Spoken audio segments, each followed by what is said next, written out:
Kimberly Southwell with Women for Guns. I'm so happy to have her on.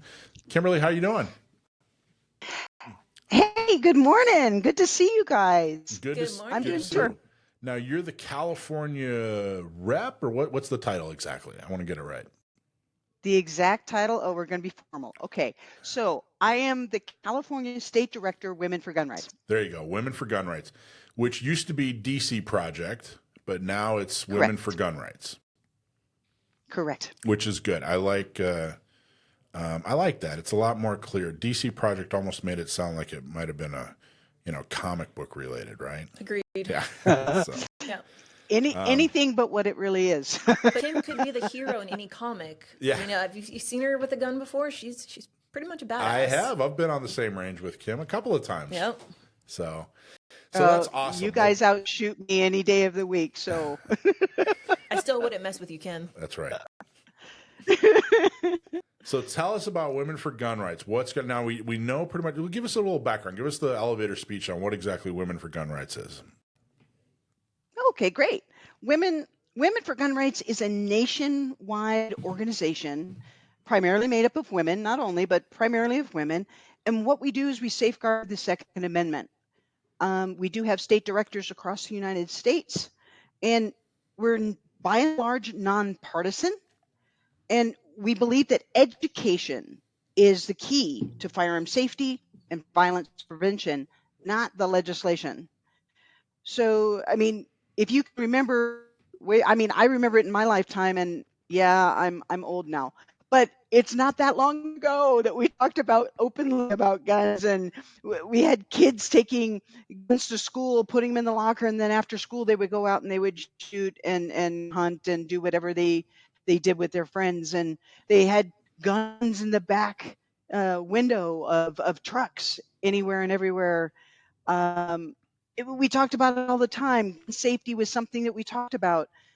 Now, apparently, in the last, 20 years, Michael? Yeah, I think It's, it it's started in the taboo. 90s. Yeah, I think it started Yeah, in the it's just 90s when taboo to guns talk got about really taboo. guns, right? Yeah. And our mission really is education, preservation, and advocacy. And when I say education, that means what it is, what we do, how we do it, why we do it with a gun. And this is anywhere from hunting all the way up to competing. I mean, there's a lot of education that goes into handling a gun in those situations, and of course, anywhere around self-defense. But preservation I'm talking about is encouraging the preservation of Americans' gun culture, and there is one. It's just not widely acknowledged anymore. It's not. It's not. And And it's a shame. And I think that there's kind of we've had Yamani on, who's a sociologist, yeah, who's talked a yeah, lot about how it's gun culture 2.0. It's kind of a different. It's taken on a different meaning. Gun culture has changed significantly in the last, I don't know, 25 years, where it's more has. of a self-defense. Whereas I think pre-90s, it was all about hunting. There's a reason that people have to point out that, hey, you know what? Hunting has nothing to do with the Second Amendment, because that was gun culture probably going to say pre-90s. Someone could probably correct me. Maybe they'll think it's earlier than that. Maybe they think it's later. But I'm going to say right around 1990 is when things really started to change. And I think that what really the catalyst was Florida becoming a May issue state with CCWs. And that's when things turned into more of a defensive use, and I think that crime changed right around that time, or maybe a little earlier. It's in the 70s and 80s. The type of crime that people experienced changed. So I think that defense got more and more important. But gun culture now is a very different thing. And I think that, I think that's part of why women have been such a huge growing segment in the gun community, is because self-defense is extremely important to women. It is. Michael, you had, I was listening to a statement that you were making, and I want to say it could be is 2 weeks ago, but that women are basically 2.5 more times likely Yeah. to get attacked. And I don't know. I mean, and I'm thinking about just Southern California. 1 in 3 women can expect to be attacked and or raped? She's One stealing in my line. three. I'm sorry. Yeah, I said you're stealing my line, Kim. That's what we talk about. Yes. So one in three women, right, can be victims of sexual assault, and that's at some point in their lifetime. Exactly.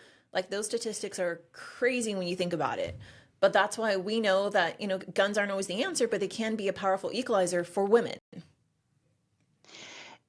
I couldn't agree with it more. Thank you very much. I'm sorry I stole your line. I'm glad you Kim, I forgive you. Kimberly, how did you get into guns? What's your background story? What brought you into into gun culture? It was kind of, it's not anything major. I was never attacked physically. I was never. I mean, it was really kind of odd how it came about, and it just started me thinking, and I carried it out. So I ride motorcycles, and I raise money for our veterans here locally, and I've joined up with the American Legion, and they have a motorcycle arm, if you will, of the American Legion, and we raise money for local veteran processes. And part of what we do is we honor our fallen soldiers when they're coming back home, and we basically escort them to their final resting place. So it's one of these visits. There were a number of us bikers.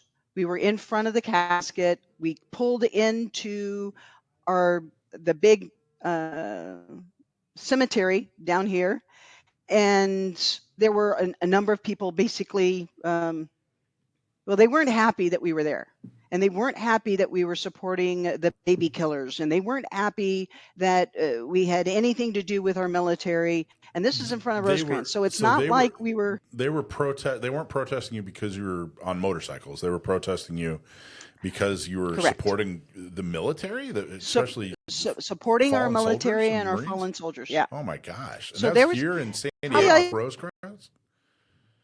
Yeah, here That's San crazy. Diego. It was, and I don't even know if we had a heads up, to be real honest. I don't even think I even thought about that it would come down to someone, basically going against bringing a fallen soldier home. That just didn't ever enter my mind. We got in through, I would say, 20, 30 people. We went into the cemetery, and we were setting up for a flag procession and honoring the soldier going to his resting place. And I stepped away from that to go back to the bike to get something to drink. I got to the bike. It's probably 30 feet, 50 feet away from everyone that I was just with. It's not that far away. Mm-hmm. So I was getting something to drink, and then I had 6 guys surrounding me you? and the bike. Wow. Surrounding me and the bike. And they all had signs. These were all the guys from the front. They had followed us into the cemetery, and they were they were very loud about they were not happy and how could I and blah, blah. And I can't repeat what they were saying on radio or anywhere else, so I'm not going to, but I was saved. And the guys that I was with, prior military themselves, came over, and they kind of, they dispersed the crowd pretty quick. After that is when I started thinking. That must have been extremely scary and intimidating. Yeah. I'm not a small girl, so I get it. I kind of carry my own, but that was the first time that I ever felt, holy crap, what am I doing? This could have been really bad. You felt threatened. Incredibly threatened. And I was in what I considered something safe, and obviously I was mistaken. So I started paying attention. I started doing self-defense things, and just to make sure I could carry my own. And of course, the natural next thing, the equalizer itself came into being, and a girl and a gun, and I joined a chapter. And well, next thing I know, I'm range safety officer and a NRA instructor, and I'm helping other women find things to help themselves out. So that's kind of how I came to be. I love it. You jumped in with both feet. Yeah. And now look at you. Yeah. Well, now I get to talk to legislators about all the craziness that they're bringing to. It's not even English, Michael. When I'm reading all these things and I'm reading all the legislation that's coming up, it doesn't even make sense, and it's duplicative and it's completely unnecessary, but they're spending a lot of money doing it.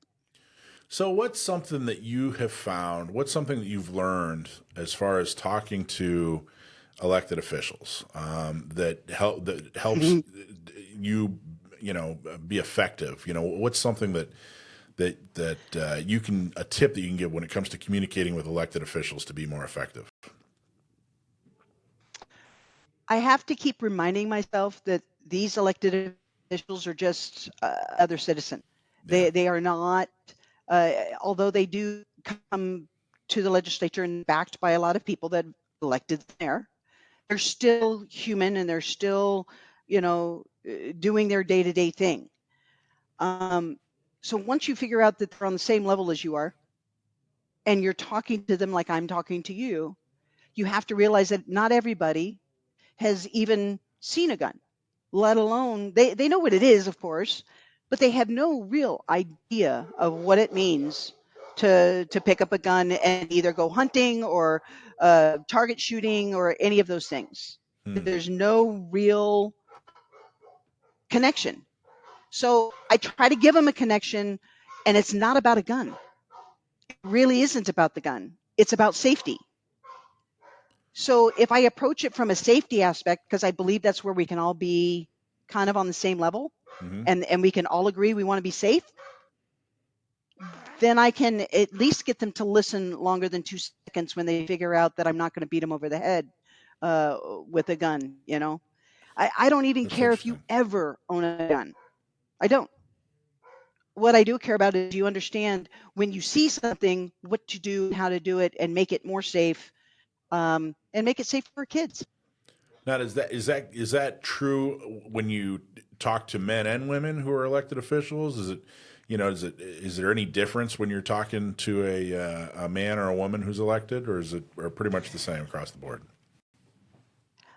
Yeah, that's a good question. I don't know that I've ever deviated. If I've noted that, like Laura Davies is female, but you have a Kylie that's male. I, I don't know. I try to approach it, and I try to understand if they even have anything in their background that might have created some scary moments for them Mm-hmm. that involved guns. I try to approach it, and men or women, and I have found that men have been just as scared. Yeah. They have been approached, maybe not as often as women, but certainly they've been approached. So if you kind of approach it in a situation, whether it's men or women, um, guys normally, I want to say normally, but it's not so normal anymore. Guys are more likely to have handled a gun versus a lot of the gals that I'm meeting. So I would think that might be a little bit involved, but nowadays there's a lot of people for a lot of reasons wanting to pick up a gun for self-defense. So I can't, now the bar has been equalized when you talk to somebody, whether they know what it is or not. Well, Kim, women are the largest demographic of new firearms owners, right? And it's because we understand that they can be, one of those tools in our tool belt to protect ourselves. Absolutely. Gun ownership, I want to say, well, if we think that 32% of Americans, now this is nationwide, but if we think of 32% of all Americans own at least one gun, and we now know, I think as 2021, that 41% of those gun owners are women. Wow. So it's Let's say that just again. been a What's the percentage? That bears repeating. What's the percentage again? it bears repeating. So we have about 32% or 82,880,000 gun owners Yeah. in the United States. And out of those, 41% of those are women. That's amazing. I don't know if I love those So it's statistics. 40%. I mean, almost half. Yep. I don't know if the first time I bought a gun was late 90s. I don't know I don't think back then I started getting involved with Second Amendment activism in the 2000s, late 2000s. And I don't think I ever imagined a day when 41% of gun owners are women. It just wasn't It just wasn't the case You in know? 1997. Well, because back then maybe 20% were women, right? And so with this rise of women ownership, and women tend to be pretty better shooters too than men. And you know why? Because they listen. And when you instruct them, we actually listen to what you're teaching us. So Well, and Agreed. Agreed. the big strategy too. Everybody was trying like, well, we got to get more women to have guns. Let's make them pink and put little bedazzles on them or whatever. You know, like that was the big strategy. That was I mean, everybody's. all my guns are colored too. They're either blue or teal. You know that, Mike. Like I That's have to true. show that you can have fun with guns and the colors. So That's true. But I think that the need for a gun ended up being a little bit more of the a better sales pitch for women. I think that self-defense is it's very different when it comes to men versus women. I think that men It is. it's for men it's a little more expected, but for women an attack it's far more devastating. The reasons that men and women get attacked, for women it's far more devastating. Well, think about the roles here, Mike, if we talk about it. Like, men are supposed to be the protector, right? Like, if you're in a relationship or if you're just the man of the house, you're supposed to be the protector. So we, as women, concentrate on you to protect us. Over the years, because you're seeing people like myself that are single for longer, right? Like, we're having to learn these tools to protect ourselves because we understand that we can't always count on a man to defend ourselves. Or if you're out and about and in different situations, you're not going to always have a man to protect yourself. So that is, and that's what I mean by it's like expected. It like is if you're a expected. man, you're just expected to be You're able to expected to handle protect yourself. us. And I got to tell you, I didn't realize one of the things that became very clear to me, and I'm interested if you guys have had a similar epiphany or realization. let's hear it. After I started carrying every day, I got my carry permit and started carrying every day. You spend that first month kind of, wondering if everybody can see it, Where's it at? But then after that, True. it was, I kind of thought to myself, I can't believe I used to just go outside with no ability to defend myself in bad situations. I can't believe I used to just go on a road trip. I can't believe I'd get lost in a neighborhood somewhere. I can't believe I'd go on public transportation. I can't believe I'd go to some big store with a ton of it really occurred to me how, the first, 40 years of my life, how vulnerable I was. And that, Yep. maybe I could throw Get some it. fists here and there. But the reality is the most effective self-defense tool ever created is a gun. And I went for decades without one. And Well, it wasn't something that you talked about, or Right. it wasn't something that you had to deal with on a day to day. Now, did you guys have that? Did you ever come across that same feeling like, oh my gosh, I feel so much more protected now? I mean, of course, right? I think one of my big epiphanies happened during COVID, right? Because I got my CCW in 2020. And before then, I wasn't really thinking about carrying a firearm outside the home because I never really felt like unsafe. But then when COVID hit, as everybody knew, everybody thought the world was going to end. And so that was when I think crime and violence became a lot more at top of mind. Yeah. And so if I left the house without my firearm, I felt naked and I didn't feel protected. Yeah. Yeah. What about you, Kim? Do you have a You get similar? you get to the point when I started going down this road Mhm. and I was starting to learn more about the self-defense, I found myself feeling more vulnerable at that point in time because I started paying attention about where I was going. At some point, one of my friends were like, "Why are you so paranoid? Why do you keep looking around?" And I mean, when you go to Vegas or where you go, I mean, just go out and about, go downtown. I started noticing things, and I would just watch things. I didn't stop going out, but when I started feeling that vulnerable, I'm like, okay, where have I been for the last 40 years? Where have I been not carrying something and not being able to protect myself?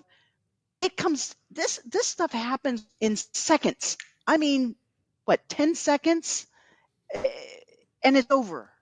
Yeah. And or it just begins. For some people, they're kidnapped and they're taken away. For some people, they're raped on the spot, right next to a place that should have been safe. So when I started realizing that these things happen very quickly in odd spots because you just never know, the more I wanted to carry, the more I do. I don't carry in the house, but anywhere else, you better believe that I've got something to save my bacon on a daily basis. But that's because there's a gun in every room in the house, right, Kim? So you always have one at your disposal. Well, I could just reach out and touch somebody. Exactly. There you go. Dr. Lott has Yeah. a lot of statistics. John I love Lott? him, and sadly, More yeah, guns, less. What is it? More guns, less crime was his big book. there you go, and Yeah. that's his thing. He did an interesting deal about 180 cases where CCW holders were involved. And one of the things that he said basically was 51.5% where of about 180 cases, so 51.5% where CCWs were involved and they stopped a potential crime, they also potentially stopped mass shootings. Yeah. Yep. There's actually a report. We haven't gone over it yet. I think we're going to talk about it next week. But I've really been reading it. Concealed carriers do a better job of stopping active shooters than police. Yes. And I haven't quite There's gotten through it all yet, but that's something we're Yep. gonna dig into and talk more about. Have you read that whole report? Is that where you're getting the information from? Yep, it's exactly where I got it from. So unfortunately, there's a lot of statistics there, and my eyes roll back in my head, and I have to stop and re-look at this. There's a ton of information in this report. There is. I've been meaning to talk about that report for a couple of weeks, but it's so dense and so thick. There's so much It good is. information in it that I've been wanting to absorb it. But we're probably going to talk about it next week for sure. But okay, so Women for Gun Rights. What are some of your goals for the year? What are some of the things that you in the great state of California? Because there's just one person per state, right? And you drew the short straw, so you got California. But I got well. Here I live, right? This Right, is right, where yeah. this is where I live. But it's a So big I want to say state. I mean, that's huge for one person. it's huge. I mean, I know it's been absolutely trashed with all kinds of bad policies and everything else for a number of years. So I get it, but it's really one of the fifth largest places to live. Even, I Yeah. mean, if California was its own country, it would be up there in the number 5 spot. Yeah, that crazy. So thank God it's not just me. Yes, I'm the only one for Women for Gun Rights. Yes, I'm the state director, but I am always recruiting. I'm always recruiting. And what do I mean? I'm trying to get a lady or a man Mhm. in each of the voting districts in the state of California. Oh, wow. And what I want from them essentially is I want them to track what's happening for them locally when it comes to the Second Amendment. So whether it's a local state, I mean, it's kind of like what you do down here, right, Michael? I mean, you guys go after the city councils and you have to make sure what's going on where. That's Yep. what I want to kind of extend throughout the state of California. When you say voting district, you're I talking congressional voting districts. congressional voting Yeah. districts, So what are there? Are there 55? 55. I was right. Oh, look at that! I should get a You gold were right. star. You were So right. there are Now 55. there are other districts, and they're Mhm. like 72, but it's a different type of districting type thing. But I'm starting with 55. I've got a number of folks that are in Northern California as well as the middle portion of it. I work with groups like San Diego County Gun Owners, which has just been amazing, and your groups in Riverside and Inland Valley, CRPA, and there's other people that are going up north. There's a lot of ladies that absolutely own their own shooting. They're instructors, so I work Mhm. with those instructors up and throughout the state of California. Currently, we're headed up to Sacramento. April will be up there on April 9, and we'll be talking to all the legislators there about all the crazy gun laws that are coming down the pipe. I think there's 20, 21 of them There's a lot. that will. Yeah, there's a lot. Well, last year was a little more, and this year we got a little bit slower start. So maybe they're dealing with other stuff. I'm not sure. But then there's a DC fly-in that will happen in June. So the Oh, latter nice. part of June, Women for Gun Rights will be in DC. We're there for 3-4 days for training, rally, and 2 days of visiting with our legislative federal partners there. Wow. So all 50 of Um, you on the same in the same week there. yeah, That's awesome. actually, Just a there's whole army. there's more than that because we have other people that are helping us out. So I have a couple of people that are coming with me from the state of California. So there could be 3 representatives just for California there. I just had So this image of 60 women marching down the halls of Congress with their, with like a clipboard and, wearing a nice, a nice like suit, like a pantsuit, you know what I mean? And like, and just all determined, and I'd be intimidated. I'd get out of here. you should see us at the state rally. We I'd have get a out of rally your in way. front of the Supreme Court. Yeah. Yeah, we have a rally every year in front of the Supreme Court, and we're all decked out in teal shirts. Nice. Uh, You were talking about congressional it's districts. a fun point. You were talking about Yep. congressional districts. Pretty interesting. I was reading a report. They were talking about how, every 10 years they take a census, and then they redraw districts, proportionally. So, I know. Yep. the more people in your state, the more Congress members you get, and the more Congress members you get, the more electoral votes you get. So the more you get to decide who is the president. And they were talking about, they were projecting that in 2030, when they redraw districts, that states like California and New York are going to lose at least one and maybe heard 2 the or same. 3 seats. And the states that are I've more than that they're going to lose more than that. well, the states that are going to pick it, it's probably very likely the states are going to pick it up: Idaho, Florida, Texas, and Utah. Yes, sir. So that's at least 4, because each are going to get at least 1, and it could be as many as, 10. Could you imagine? Can you imagine if California and New York lost 3 or 4 Congress members each, and states like Utah and Idaho and Florida picked up, a couple, 3, 4? I mean, that would. We have to wait until 2030. I got to tell you, I have been very hard on people who have left California, who up and moved and said, I'm done with this, I'm out of here. I've been very hard on those folks. I might have to admit I was wrong. They might actually, this might have actually been a very effective thing to do, is leave California and go to Utah or Idaho or Florida, because boom, now you're gonna pick up more electoral college votes. You're gonna pick up more congressmen. So maybe I might have to. Yes, I have a sneaky suspicion that we staying put for the state of California was a very good thing for us to do, and 2026 will be a good year. Not to mention 2028. So it's not going to be in the long term. It's going to be in the short. And I would be willing to bet you that there's a lot more good positive changes, and specifically for 2A.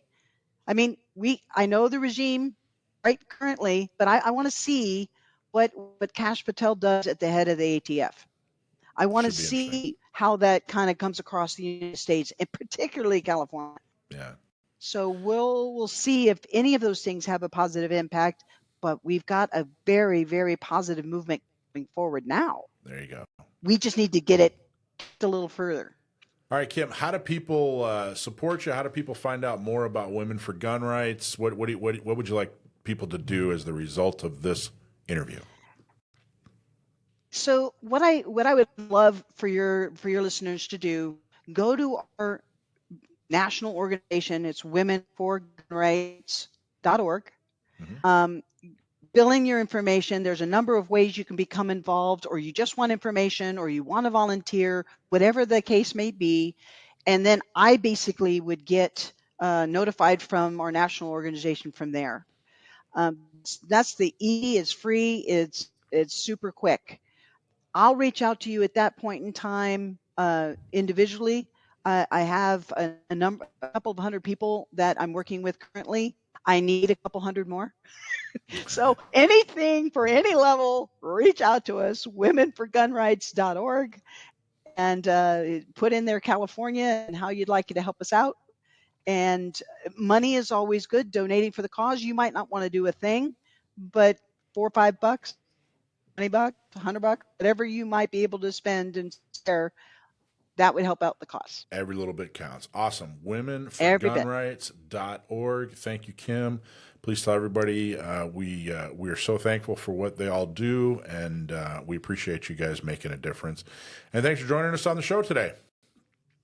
Thank you for having me. Yes, ma'am. I'll talk to you very soon. Yes, sir. Thank you. Bye, Kim. Bye, Des. Kim. This segment was brought to you by Cargo, cases and rugged gear outfitters in El Cajon. Go check out cargostores.com or visit them at 423 Broadway in El Cajon. If you need to protect your gear while you're on the go, look no further. Cargo has the perfect case for you. So if you need it protected and you want it customized, Cargo is the place to go. Use code GOR for 10% off on their website, or mention Gun Owners Radio or San Diego County Gun Owners when you go into the store. You'll get 10% off. If you're a manufacturer, they also do customized branded cases for businesses, so check them out. Really need your help. We want you to go and let them know, hey, thank you so much for supporting Gun Owners Radio. Buy something cool from them. Michael down there at Cargo is wonderful, so help us help them. Hey, thanks for watching Gun Owners Radio. I hope you loved that clip. Don't forget to like, subscribe, comment, and follow us on social media. And check out our website at gunownersradio.com.